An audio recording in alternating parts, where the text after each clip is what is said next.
Across America and around the world, you're listening to the Hour of the Time. I'm William Cooper. Tonight, Ralph Epperson, take 3. Folks, have we been bamboozled? Is Superman the model for the new root race of the New World Order? Well, tonight we're going to find out as we find out just exactly who these people are in their own words as Ralph Epperson reads from his little magic book that convinces people, yes, there is a conspiracy and these are the people who are carrying it out. Welcome, Ralph, to the Hour of the Time. Well, thanks very much, Bill. It's a real pleasure to be with you and your listeners again today for hour number 3 of our discussion of the New World Order. You got a little magic book there with you that incriminates a few people, doesn't it? Well, what I've done, Bill, is accumulate a series of quotes out of various books. I've actually photographed the exact page on my photo machine and photocopier in Tucson. And so I just thought we could go through these one after the other and discuss in their own literature to prove our contentions. These things will prove that what you and I have been talking about for years. Okay, folks, now you heard that. Now you know what you're supposed to do when you listen to this show. You should have a tablet of paper beside you, a pen or a pencil, and as we go through this, Ralph is going to give the name of the book, the exact page that the information is found upon, and he might even give you the paragraph, but he's going to quote from their own words, and we're just going to do a whole hour of this and see if we can't put a noose around somebody's neck. And maybe if all of you out there pull hard enough, we can get rid of the New World Order in short shrift. Ralph, why don't you go ahead and start? Well, it might be a good place to start with the speech that was given in October, in fact, on October the 27th, 1941 by Franklin Roosevelt. As you know, this was just before World War II, which started shortly after the Pearl Harbor event in December of 1941. So Roosevelt went on nationwide radio to tell us about the New World Order. I want to read this quote, just about 2 paragraphs. Hitler has often protested, and let's identify Hitler as meaning the head of the German government who was starting World War II. Hitler has often protested that his plans for conquest do not extend across the Atlantic Oceans, but his submarines and raiders prove otherwise, and so does the entire design of his New World Order. I have in my possession a secret map made by Germany, by Hitler's government, by the planners of the New World Order. And your government has in its possession another document, a document made in Germany by Hitler's government. It is a detailed plan which, for obvious reasons, the Nazis do not wish to publicize just yet, but which they are ready to impose a little later on a dominated world if Hitler wins. And then this is the key. It is a plan of Hitler to abolish all existing religions. Now, where did you find that quote, Ralph? That quote is in a book called The Vital Speeches of the Day, published in New York City. It's November 15th, 1941, volume 8, page number 3. Now, you talked about New World Order there. Hitler talked about the New World Order? Yes, exactly. You mean that's not something that George Bush just made up off the top of his head to get the American people to go along with Desert Storm? No, he's talking here about the same identical New World Order that George Bush wants. The New World Order is out to abolish all existing religions. So what Mr. Roosevelt was telling us is absolutely accurate. And I want you to know in one simple sentence that the New World Order of Adolf Hitler is no different than the New World Order of George Bush. And wow, you're the only one besides me who's ever made that statement. And all of you people out there who thought that Bill Cooper wasn't quite leveling with you, now you've heard it from somebody else. And it's the truth. Go ahead, Ralph. Roosevelt's right on target. He's telling us the truth. The New World Order is out to destroy all organized religions. Now, this is a quote from Morals and Dogma, page 734. Morals and Dogma now is kind of like it's the book they give to new recruits in the Scottish Rite of Freemasonry, or at least they used to, didn't they? That's correct. That is the contention made that the book is no longer being given to the Masons at the 14th degree. I was in the Masonic Lodge building in Tucson. I want to share with you, I'm not a Mason, never been a Mason, but I went there one day to do some research. I couldn't find Mackey's encyclopedia at the University of Arizona, so I went in, I called the lodge. That's because I got it. Yeah, okay. Well, maybe so. That might be where it was. So I went in 1985, went to the Scottish Rite Temple, as they called it, in Tucson. I called ahead and asked if I could come in and look for Mackey's. They said yes. So when I got in there, I did some reading, And a couple of Masons came in the room and wanted to know who I was and why I was curious, and I didn't want to tell them. I just said, I'm curious, I just want to know more about Masonry. So they asked why, and I said, I'm just doing reading and researching on the study of Masonry. At that time, in 1985, he went behind the counter and showed me a copy of the Morals and Dogma that they said they gave to every Mason at the 14th degree. Now, Rex Hutchins has written a book called A Bridge to Light, and in there he says that they no longer give this book to the Masons at the 14th degree. Now, you can take whichever position you choose. Well, it may be that certain lodges did and certain lodges didn't, or maybe all of them did at one time, and now maybe only a few lodges do. Independent lodges do have a lot of leeway to act independently as long as they don't violate the Constitution of the Scottish Rite of Freemasonry or the Constitution of their lodge. Well, let's talk about who the author was, Bill. I know you've told your listeners who the author of the book Morals and Dogma was, and how significant he was, but just for those who maybe have never heard this before, Morals and Dogma was written in 1871 by Albert Pike. And Albert Pike was the Sovereign Grand Commander of Freemasonry from 1869, I believe, to 1891. For some 32 years of his life, this was the #1 Mason in the world, Albert Pike. So this book can be relied upon as being authentic. It was published by the 33rd Degree Council in Washington, D.C. This is their book. There's no question about the authenticity of what I'm about to read to you. It's on page 734 of Morals and Dogma. There is in nature one most potent force, by means whereof a single man who could possess himself of it could revolutionize and change the face of the world. This force was known to the ancients. It was adored in the secret rites of the temple under the hieroglyphic figure of Baphomet, or the hermaphrodite goat of Mendes. It is the serpent devouring his own tail. Now, let's talk about the secret rites of the temple. That is the Masons, and then they trace their history back, as you know, and we'll prove as we continue through this, all the way back to the very beginning of time. The early ancient temples of the sun worship, etc.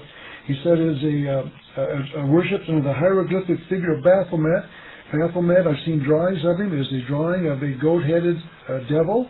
He's, as they said here, he's I can never pronounce this word, hermaphrodite. Yes, that means he's both male and female. This is the androgynous god of old that took the form of the goat or the ram when the sun was in the house of the goat or the ram, and was worshipped actually in the most famous place where this god was worshipped was in Mendes, at the temple of Mendes. And Baphomet surfaces later, and I'm sure we're going to get to that, in the legend of the Knights Templars, which, folks, we've proven on this show time and time again is no legend at all.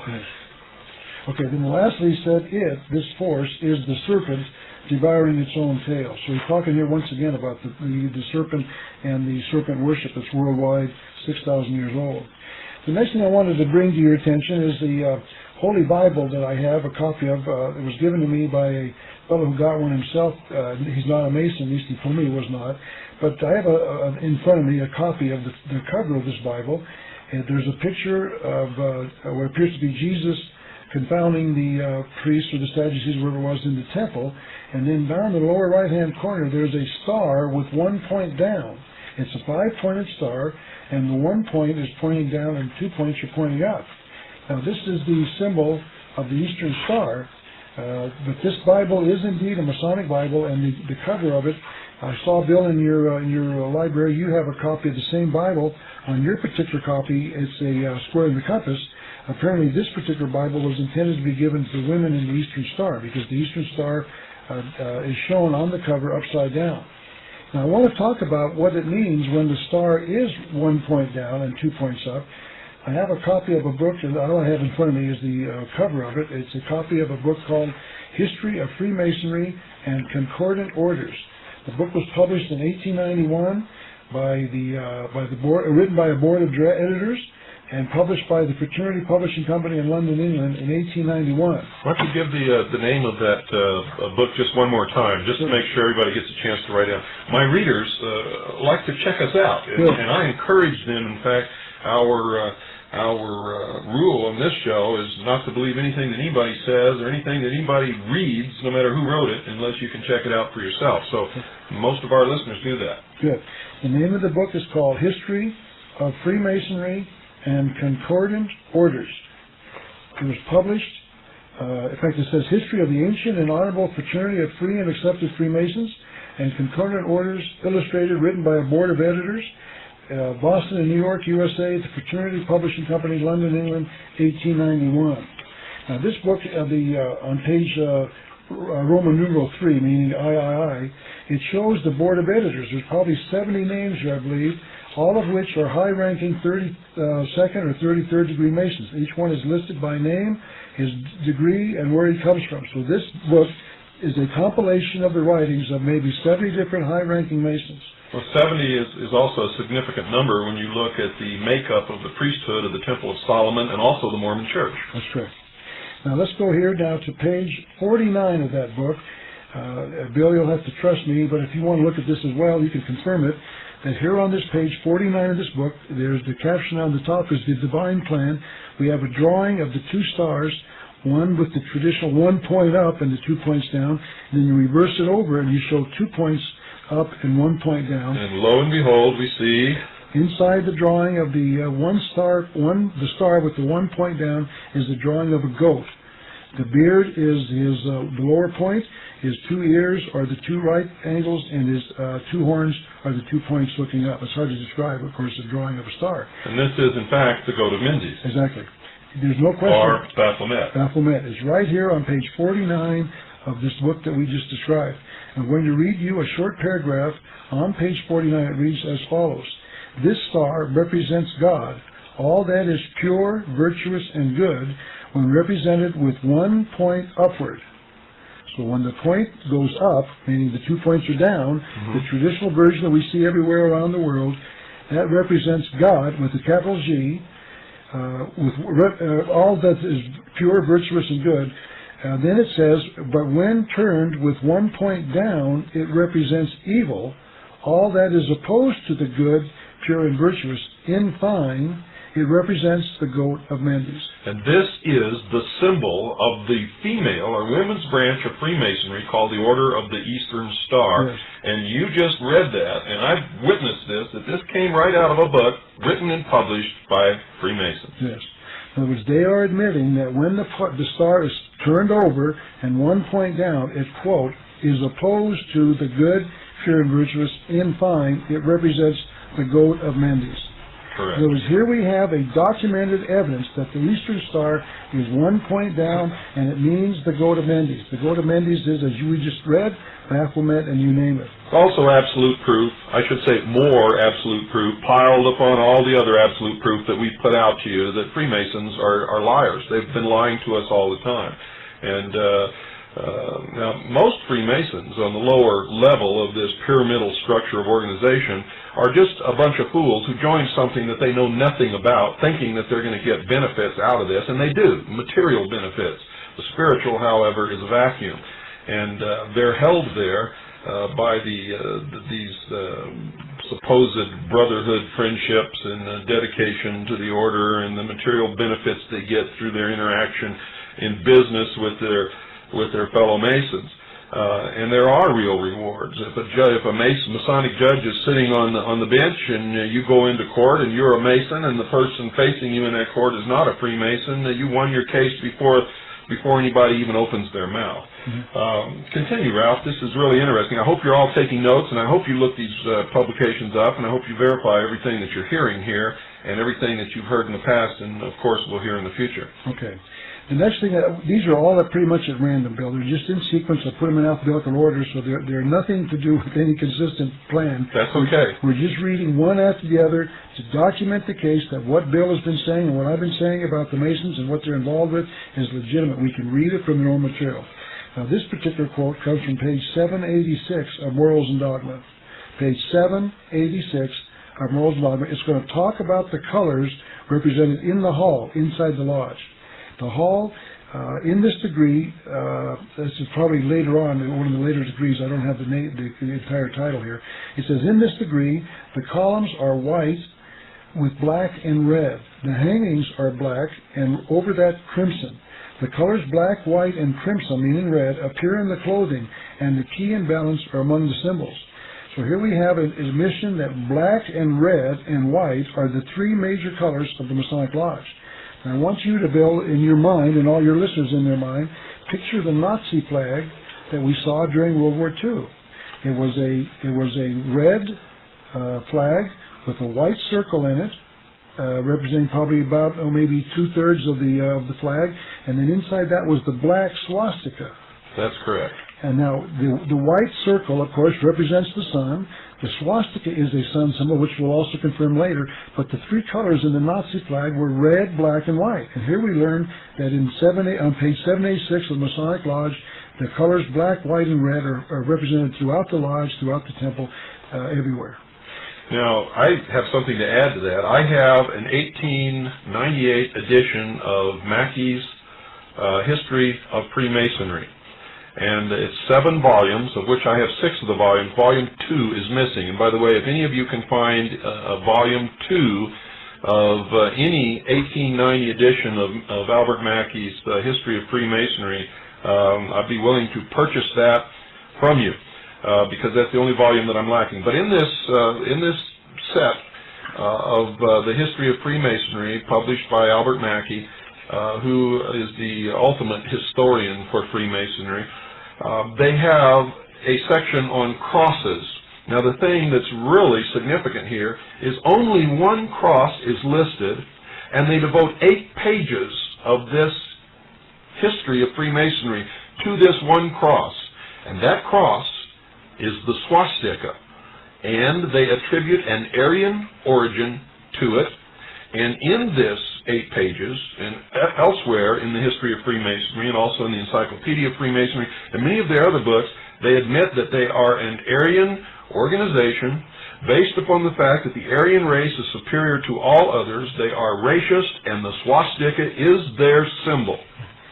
Well, I just found in this particular case, I agree with what you're saying. I know about the swastika, and we'll maybe even find some of the references to it later on in our readings today. Here we're talking about the colors black, red, and white. You see those 3 colors around the world as being the colors of many of the communist and socialist flags around the world. Black, red, and white. It's very common. So I thought that was kind of interesting. The Masons admit those are their 3 colors. Now, this is from a book entitled The Lost Keys of Freemasonry by Manly P. Hall. Manly P. Hall is a 33rd degree Mason. When he died a few years ago, the Masons acknowledged him as being one of the great, quote, philosophers, which means writers and researchers in their terms, of Freemasonry. This is on page 100 of his book entitled The Lost Keys of Freemasonry by Manly P. Hall. Because this shows the world just how important Masonry is. You and I have been taught by the Masons that they're nothing more than a group who meets on Thursday nights or wherever night they meet, and they put clown costumes on and have burn centers, etc. We're just a fraternal organization existing for the good of your community. Okay, and if you believe that, you really are a sheeple. Well, let's read what they say, how powerful they are. Listen to this. This is page 100 of The Lost Keys of Freemasonry. Quote, Masonry is an ordainer of kings. Now, what's an ordainer of a king? That's the man that puts him on the throne. That's correct. Masonry is an ordainer of kings. Its hand has shaped the destinies of worlds. So this is not a little lodge on Thursday night. It's not out there to build burn centers and hospitals for the children. This is an ordainer of kings, and its hand has shaped the destinies of worlds. That's power. We're just a fraternal organization existing for the good of your community. Now let's read this one. This is another book by Manly P. Hall that further talks about the power of the Masonic Lodge. This is a book called What the Ancient Wisdom Expects of Its Disciples. I'll repeat it again. What the Ancient Wisdom Expects of Its Disciples, written by Manly P. Hall. This is on page 58. Listen to this quote. The ancient initiates are the invisible powers behind the thrones of earth, and men are but marionettes dancing while the invisible ones pull the strings. We see the dancer, but the mastermind that does the work remains concealed by the cloak of silence. Does that sound like a lodge that meets on Thursday night? Not to me, it doesn't. Not at all. Now, folks, with bearing that in mind and understanding that Walt Disney was a member of this secret college, this hidden fraternity, Go watch Pinocchio again. Go watch Pinocchio again and understand that when he was just the wooden puppet made by his master or father, Geppetto, that he was you. And he received the gift of the morning star, Lucifer. And listen to that song again, When You Wish Upon a Star. And then watch what happens to Pinocchio as he becomes an initiate of the hidden order. And this is what your children are being indoctrinated in. And then go back and look at a whole bunch of the other things that Walt Disney put out that your children are watching, and understand. Read the new biography that's out on Walt Disney, which I haven't read yet, but I've derived all this information from my own research. He was instrumental in the intelligence community. Every time they held a top-level secret scientific meeting where they discussed the exploration of space, representatives of Walt Disney Studios attended, and I can prove that and document it. But go ahead. I just want to show you how insidious these people are. Go ahead, Ralph. I'd like to, if I may, Bill, reread that quote. I want you to see exactly what they're saying, and also what they think of us, the average American, the person who sits by and believes the Masons are a group of men who meet on Thursday nights. The ancient initiates. Now, the Masons acknowledged, as you know, Bill, and I know as well, they acknowledge their history back to the ancient initiation ceremonies of the ancient pyramids, etc. So the ancient initiates, meaning them as well, current, from them now to current, absolutely, are the invisible powers behind the thrones of earth. So the ancient initiates are behind the government that you and I see on the surface. And men are but marionettes. Who's that? Who are they talking about? They're talking about you and I. We are marionettes dancing while the invisible ones pull the strings. Bah. Bah. He said, we see the dancer, but the mastermind that does the work remains concealed by the cloak of silence. Now, folks, don't feel bad, because most of my life I was in the same situation that a lot of you find yourself in now, just learning about this and saying, gee, how could I be so dumb? How could I be so blind? How could they be doing this to me and to everyone else? We all have to face that somewhere in our life, and we all have to recognize that we've been very stupid, very ignorant, very apathetic, and we have to face that fault within ourselves and make a vow to change that and change it right now and never let it happen again.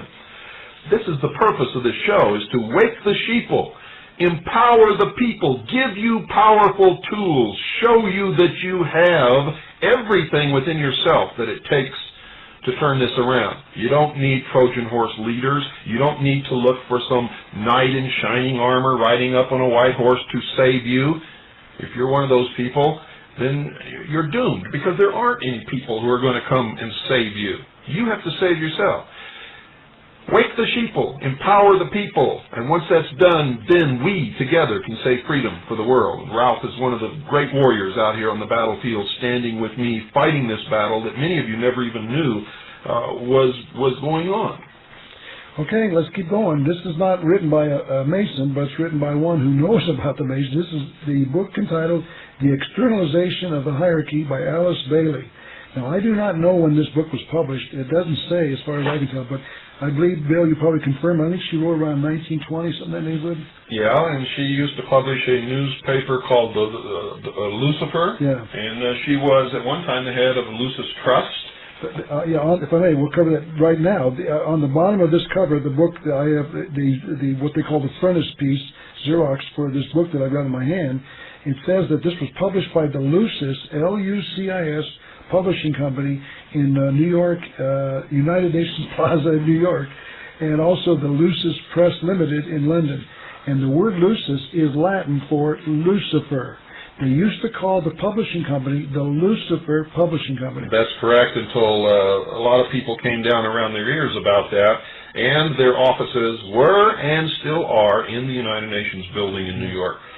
Okay, so this book is published by the Lucis Publishing Company out of New York and London. This is page 670 of the book entitled The Externalization of the Hierarchy. If I may, let's just lay this groundwork down. What she's trying to do by this book is bring them out. She says the externalization, meaning make them visible. Yes, she wants to bring the hidden college out into the open, and a lot of people have talked about this. And in fact, even the man who was President Clinton's mentor, Carol Quigley, who wrote Tragedy and Hope, said that the only thing he disagreed about their plan, and he was in concert with their plan to take over the world, the only thing he disagreed with is that they were doing it in secret. Yes, exactly. Okay, now here's page 670, just one quick paragraph. It's, I think, one long sentence long. The one thing which humanity needs today is the realization that there is a plan which is definitely working out through all world happenings, and that all that has occurred in man's historical past and all that has happened lately is assuredly in line with that plan. That's correct, and I might want to remind you all that one of the greatest backers who really gave Bo Grice his financial start was a man named Paul Fisher, who was a very highly degreed Freemason, who wrote a book also called The Plan. And in his book, he outlined a plan for putting in a new government in the United States of America, which would be a scientific government. Do away with our Constitution, our Bill of Rights, and change the whole form of government throughout the world. You've got to wake up. You must wake up. If you don't, then why don't you just reach down and put the chains on your own ankles and save everybody a lot of trouble? Well, going back to Alice Bailey, she's saying that everything that's happened, the major events of the past, are in accordance with the plan run by these initiates. That's correct. And you can trace this plan and people talking about this plan all the way back to the ancient Egyptian temples of initiation in ancient Cairo. And then we just learned that. The ancient initiates are involved in this plan. So we're seeing, once again, these people trace their own history back to the very beginnings of time. That's correct. And the Masons accept that as well. They claim that they trace their history back to this ancient mystery religion. Now, this is from the book entitled let's see, this is from Rex Hudson's book called The Bridge to Light. This is page 150. This is not talking about the eagle. As you know, Bill, the eagle is the national symbol of America. It's on the right-hand side of the back of the dollar bill. By the way, those of you that have the ability to magnify that eagle drawn on the back of our Great Seal might find it of some interest. If you can count the feathers, on the right wing there's 32, and on the left wing there's 33. And I know people say that's, I'm sure, a coincidence, or the artist made a mistake. Oh, yeah, just a coincidence. 32 degrees are the highest number of degrees in the Scottish Rite of Freemasonry, and the 33rd degree is the meritorious degree given for work toward the furtherance of the Great Plan. That's exactly what that degree is awarded for, and that's what Bo Grice is working for now, if he hasn't already achieved it, because he said at Freedom Call 90 in Las Vegas at the Showboat Hotel when he introduced himself that he was, and I quote, a 32nd degree Freemason of the Scottish Rite, unquote. Let's go back to the eagle. This is on page 150 of the book entitled The Bridge to Light, written by Rex Hutchins. This emblem, meaning the eagle, is of great antiquity, figuring in the symbolic inventory of the Egyptians as the sun. As wisdom is attained through reason, the eagle is also symbolic of reason. Page 150 of Rex Hutchins' book. Okay, hold that thought, because we've got to take our break now. Don't go away, folks. We'll be right back after this very short pause. Well, Ralph, this is a memorable series, and I'm sure that our listeners are not going to forget your guest appearance on the Hour of the Time for 5 nights in a row for quite a while, because you're really bringing to their ears some verification of a lot of the things that I've been telling them for many months, over a year now. And you didn't get any of this from me, did you? No. Once again, Bill, we're reading this from their own literature. You can't argue with the sources. These are their legitimate books that they publish. They tell us They acknowledge. In fact, Rex Hutchins himself gave me this copy of the book I made in Tucson. By the way, it's interesting. Rex's book was published when he was a 32nd degree. After he published this book, or the 33rd Degree Council published his book, I've been told that Rex became a 33rd degree Mason, so Rex has now been illuminated. He lives in Tucson, by the way. It'd be an interesting guest if you could ever get him to do it. I don't think he will. I want to apologize to you all out there for that little coughing fit. I breathed when I should have swallowed when I took a drink of coffee, so please forgive me. Okay, let's continue with another quote from Rex's book entitled The Bridge to Light. On page 142, he continues to discuss the eagle as a symbol of the Masons and of the ancient initiates. He says the eagle, on page 142, the eagle also represented the great Egyptian sun god, Amun-Ra. It is the symbol of the infinite supreme reason or intelligence. So here we see once again a connection back of the eagle, very back to the very beginning worship of Amun-Ra, the sun god. And there's also this thought about the intelligence reason. This is throughout their literature. You can find it constantly references of the eagle back to the sun god, etc. Well, this is connected with their Luciferian philosophy that man was held prisoner in the Garden of Eden by an unjust, vindictive God and was set free from this bondage by Lucifer through his agent Satan with the gift of intellect, primordial knowing, and that's what that's all about. They believe that Satan told them the truth that man surely will not die if he eats of the fruit of the tree of knowledge and will, in fact, himself become God. That's correct. And that's the promise of all these mystery religions and even of the Mormon Church. That's correct.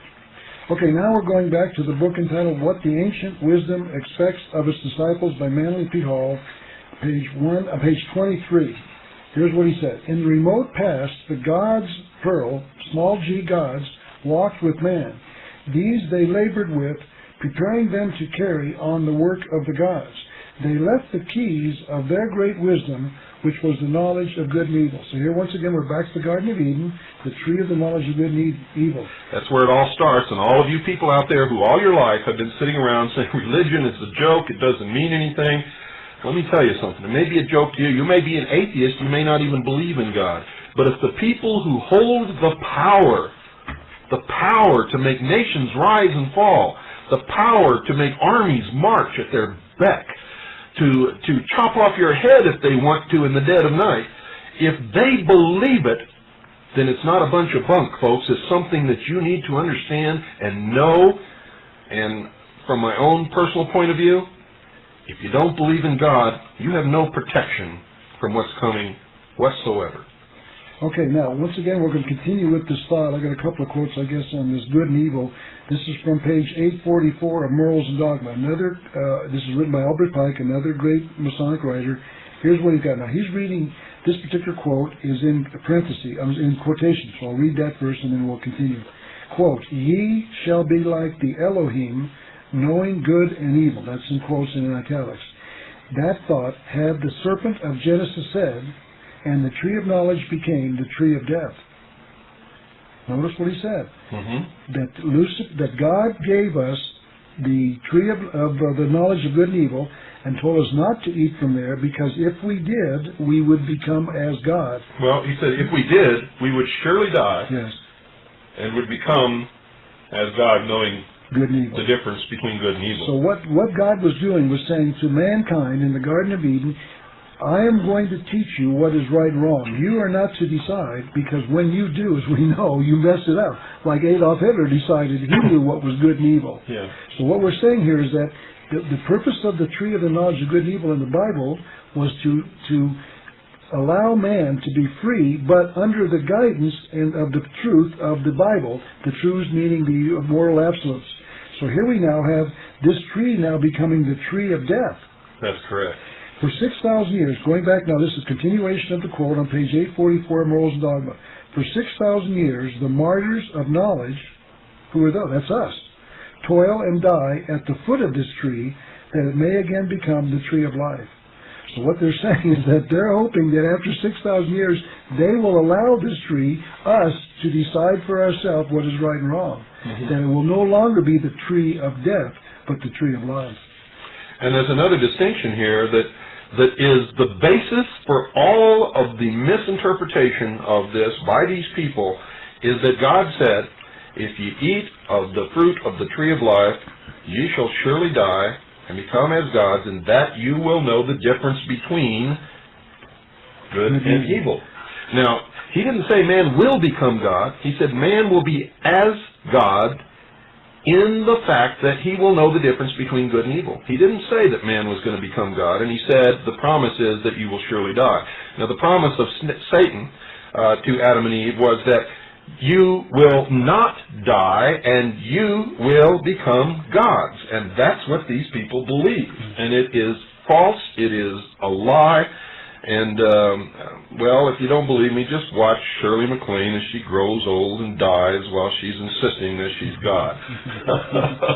Yes, I remember that in her movie that they showed on television. She stands by the edge of the lake or the river or ocean, wherever it is, with her arms outstretched, shouting, I am God. Yes. I love to ask those people that believe that. I say, listen, I'll tell you what you do. Why don't you get all of you together that believe that, and next Thursday morning, create a new universe. Do it all together. All of you together. Create anything. Yeah, make a new universe.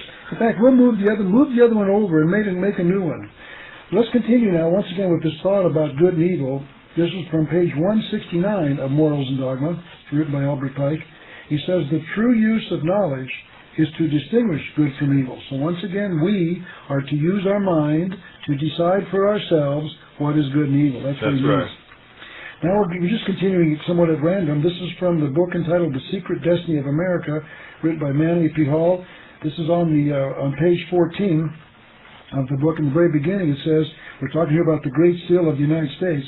The design on the reverse of the Great Seal. Now let's carefully point out what that is. The reverse side is the one with the pyramid in the eye and the phrases Annuit Septus and Novus Ordo Seclorum. So he says the design on the reverse of the Great Seal is even more definitely related to the order of the quest. The pyramid and the all-seeing eye represent the universal house surmounted by the radiant symbol of the great architect of the universe. That's right. And notice, folks, he said the order of the quest. Where have you heard that before? If you read my book, I mean, I make the point that the people behind this call themselves the members of the order of the quest. Okay. So the order amongst other things. Yeah, they were the ones that brought America, created America. That's they were right. the ones who set this nation up, according to Manly P. Hall. Notice, by the way, the title of his book. It's called The Secret Destiny of America. Mm-hmm. And you say, wait a minute, what do you mean secret destiny? This is the land of the free, we the people, by the people, for the people?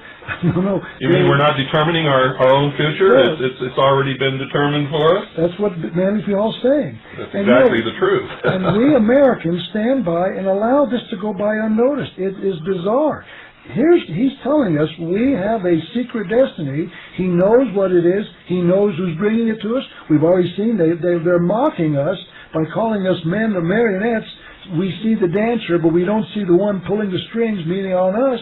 And we allow this. And then when you and I come along and try to point it out, we're the ones brought under That's right. But they mock us all the time because they think we're too stupid to figure it out. Oliver Stone and Fletcher Prouty were mocking us in the movie JFK when they asked the question, who killed Kennedy? And then back off and show us the Washington Monument, which answers the question. They mock us when they put the eternal flame, which is the symbol of their God, the fire, the sun, the light, Lucifer, on the grave of our fallen president. And I can go on and on and on and on. They've been throwing it on our face for centuries. And we're just now beginning, some of us are not sheep anymore. And we're just now beginning to put all the pieces of the puzzle together and wake up to our own potentials and our own powers. And that's what we want to do. We want to wake you up. We want to empower you. We want to show you the reality compared to the fantasy world that you've been living in all your life. And we want you to get out here on the battlefield with Ralph and I and many other real patriots, not Trojan horses, whom you've been following for most of your lives. Okay, once again, now we're going to continue with our subject of the Great Seal. This is once again written from The Secret Destiny of America. This particular quote is on pages 177 and 178. Of The Secret Destiny of America, written by Manly Palmer Hall, 33rd degree Mason. But if this design on the obverse side, now the obverse side is the one with the pyramid and the obverse side is the one with the eagle. The reverse is the pyramid. That's correct. So we'll go back. If the design on the obverse side, meaning the eagle side, of the seal is stamped with the signature of the order of the quest, the design on the reverse is even more definitely related to the old mysteries. Absolutely. So that's what we got to understand. That the eagle is only a symbol of the sun god. What's this pyramid all about? What's the eye all about? Why the Latin phrases? He's saying that side has far more significance to our secret destiny than does the eagle side. It certainly does. And for those of you who have attended any of my workshops or lectures, I have shown you what the order of the trapezoid works out to in a formula, which in the New Age movement is called the pyramid. Under the pyramid, when something is created, its opposite is always created at the same time. So the semblance of really creating this country under God, which they didn't, it was not the God that you thought it was really the God which they worship, Lucifer, created the exact opposite, which you have to see this worked out. But it's on my tape, the Atlanta, Georgia tape, which is 7 hours long. For those of you who are interested, send for an info pack and we'll send you information on that. And by the way, while I'm at it, send us a self-addressed stamped envelope, a number 10 size self-addressed stamped envelope to this address, Ralph, R-A-L-P-H. We're going to make it easy on you. P.O. Box 536. That's Ralph, Post Office Box 536, Tucson, Arizona, 85702. For those of you who don't know much about Arizona, Tucson is spelled T-U-C-S-O-N. Again, send it to Ralph, Post Office Box 536, Tucson, Arizona, 85702. I'll try to repeat this again before the end of the program, but it will be on the hotline number. If you missed it, call the hotline and you can get this address. Send for this catalog. Ralph has written some wonderful books. The Unseen Hand, The New World Order. He has produced a lot of videotapes. They're all in here. He has graciously consented to give us a small percent of whatever you purchase to help us in our research and to keep this radio show going. And just generally help out here with the finances that we need. So when you order products from Ralph Epperson, you will also be helping out the Hour of the Time and the Citizens Agency Joint Intelligence. So please do that. Let's go, Ralph. I know you got a lot of other good stuff. We're going to keep going, right. This is once again from page 181 of The Secret Destiny of America by Manly Palmer Hall.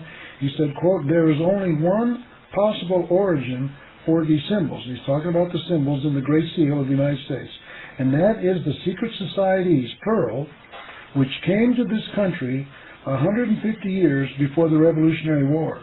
Now let's stop right there. I've got two paragraphs, two quotes to read on this particular page, but let's just stop right there. If you take 1776 minus 150, you're back to around the early 1600s, 1626.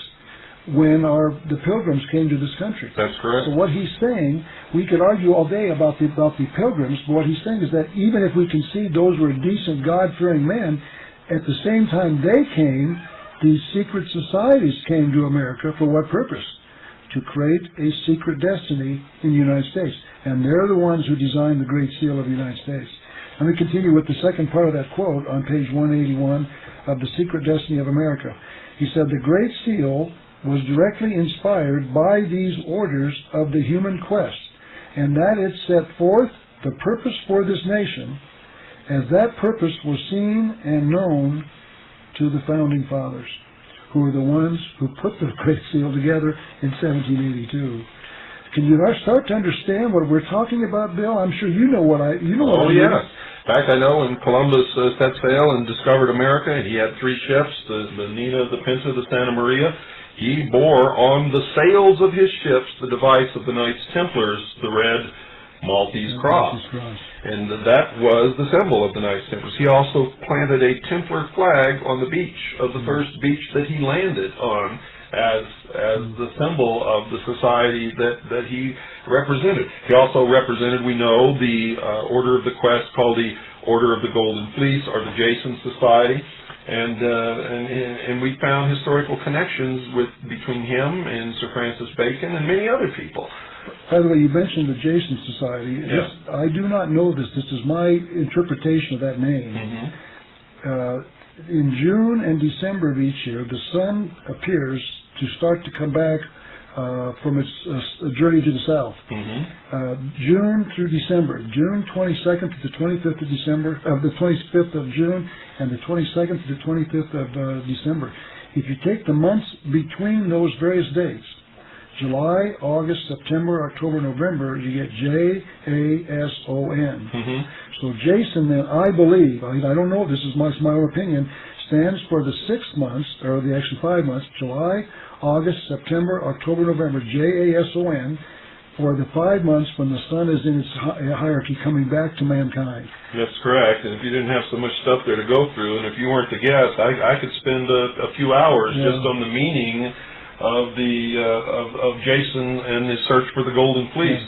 This is all, it has to do with the occult of the secret societies and the search for the ultimate. Well, I'm not going to go into it. That's another program. Okay. Go ahead, Ralph. Okay. If I get started, I won't stop. That's the thing about this, Bill, and I know you know this as well as I do. This material is so overwhelming. It's everywhere around us.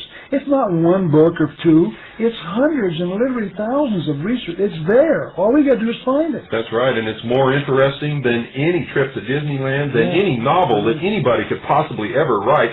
And I just can't understand when I see somebody sitting down, reading a novel, learning nothing, filling their head with junk, and they could be really researching the real history of the world and what really makes things work.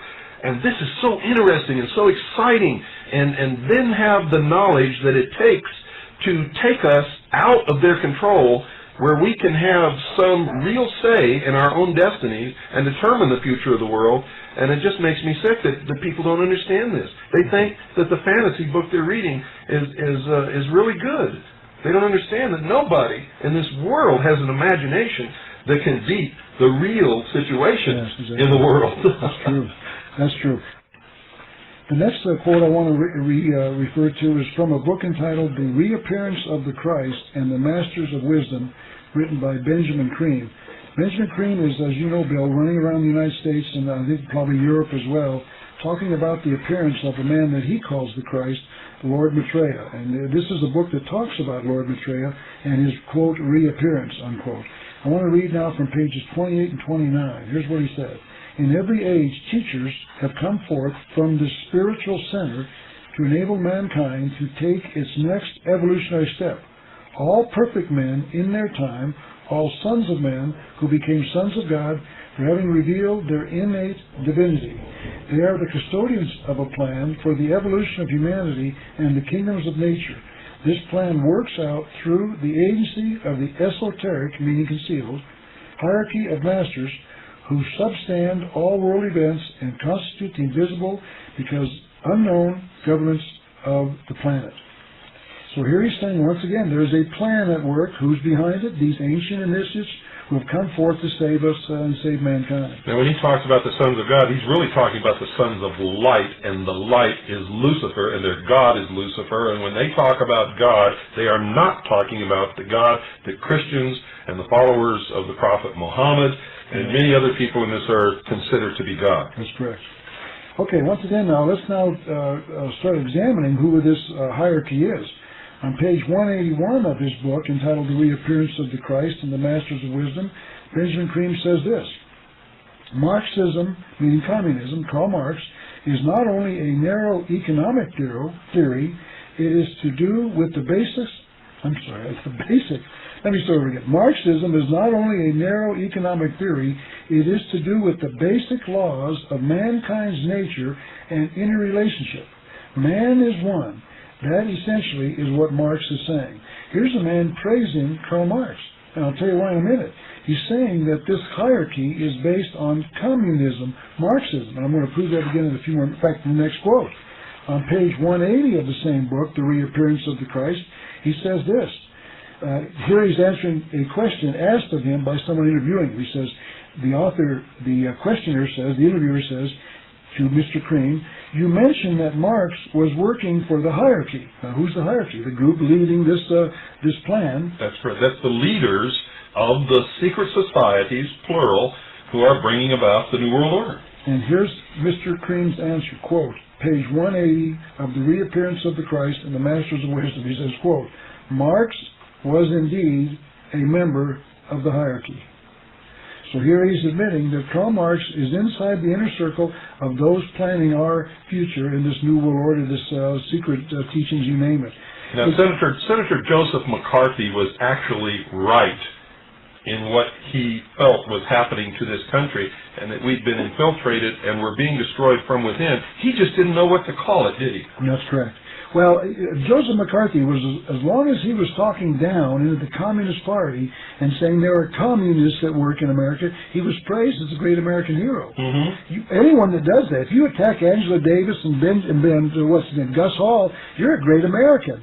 But the problem with McCarthy is he looked up and saw the connection between the government people and these communists, and that's when he got into trouble. He looked up. Don't look up, look down. Well, that was his whole purpose, was to say that these people not only exist, and their goal is to create a worldwide communist government, but they're in our government, and I know who they are. That's right.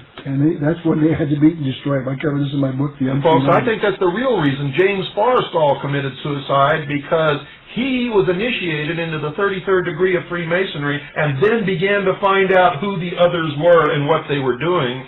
And then all of a sudden, the next thing you know, he didn't really commit suicide, folks. He was thrown out that window. Yes, I believe that's true. I cover that in my book as well. Let's talk about that briefly. Forrestal was indeed right in the middle of this thing. You're right. He was an international banker, had become the first Secretary of Defense. He apparently, during the meetings at Yalta, Potsdam, and Tehran, started to see what was going on in his world. And you're right, Bill. I commend you for saying that. He started to figure out, and within days of that, he was keeping diaries, by the way. That's right. He was fired by Truman. Yes, fired by Truman, and then picked off the streets of Washington, D.C., and taken to Bethesda and labeled, quote, insane, unquote. That's right. And then... And they had no authority to do that, by the way. No, there's no one. They had no authority whatsoever. No. They confined him to the middle ward of Bethesda Naval Hospital.